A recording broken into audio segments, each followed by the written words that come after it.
দেশের মাটিতে south African জাতের কমলা চাষ করে ব্যাপক আলোড়ন সৃষ্টি করেছেন সজল আহমেদ। এটা সাউথ আফ্রিকার কমলা, বাংলাদেশের সর্বপ্রথম সাউথ আফ্রিকার কমলা বাগান হচ্ছে আমার। যেদিকে তাকাবেন এ যেন হলুদের সমারোহ। সজলের বাগানে প্রতিটি গাছে রয়েছে 1 থেকে 150 কেজি কমলা। কমলার ভারে নুয়ে পড়েছে গাছগুলো। 100 থেকে 150 কেজি কমলা আছে এক গাছে। রসে ভরপুর এই কমলা দেখে জিভে জল চলে আসবে যে কারণ। আকর্ষণীয় এই কমলা বাগান থেকে বছরে লাখ লাখ টাকা আয় করছেন সজল। আমি এবছর আশা করছি যে টোটাল 30 থেকে 32 লক্ষ টাকার কমলা বিক্রি করব। রসে টইটম্বুর হলুদ এই কমলাগুলো আকৃতিতে বেশ বড় বড়। এক একটি কমলার ওজন 300 গ্রামের বেশি। এর স্বাদও বেশ মজাদার। আরে কমলাটা খুবই ভালো। একটা কমলার ওজন 3 থেকে 350 গ্রাম মতন হবে। চুয়াডাঙ্গা জীবননগর উপজেলার নিভৃত পল্লী মানিকপুর গ্রামে চাষ করা হয়েছে এই আফ্রিকান কমলা। সজলের 5 শতাধিক গাছে বর্তমানে থোকায় থোকায় ঝুলছে কমলা। এই আফ্রিকান কমলাটা আমাদের লাগানো আছে প্রায় 500 থেকে 530টা মতো গাছ লাগানো আছে। আর এই কমলাটা এক গাছে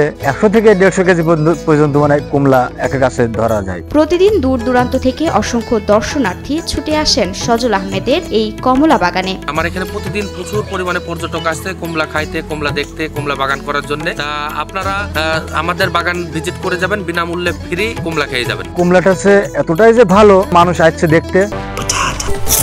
বাছাই করা আলু আর স্পাইসি সিজনিং এ প্রাণ পোটাটা চিপস নাকি বিস্কিট খেয়ে বুঝে নাও। স্বাদে ঘ্রাণে অতুলনীয় আফ্রিকান জাতের এই কমলা চাষ করে স্বাবলম্বী হতে পারবেন যে কেউ। এর বাজার দরও বেশ ভালো বলে জানান বাগানে কাজ করা শ্রমিকরা। কেউ যদি আফ্রিকান কমলাটা 100 গাছ নিয়ে যদি চাষ শুরু করে, তার বছরে 2 লাখ টাকা তার খরচপাতি বাদ দিয়ে আসা সম্ভব। দেশের মাটিতে কমলা উৎপাদন করে বিদেশি কমলার সাথে প্রতিযোগিতা করা যাবে বলে জানান চাষি সজল আহমেদ। তিনি আরো জানান এটা বাণিজ্যিকভাবে চাষ করলে লাভবান হতে পারবেন চাষিরা। এটা বাণিজ্যিক সম্ভাবনা খুবই ভালো। আমি এবছর আশা করছি যে টোটাল 30 থেকে 32 লক্ষ টাকার কমলা বিক্রি করব। দেশের মাটিতে বিদেশি কমলা চাষ করে পুষ্টির চাহিদা যেমন মেটানো যাবে, সেই সাথে কমে আসবে আমদানি নির্ভরতাও, এমনটি মনে করছেন সচেতন মহল।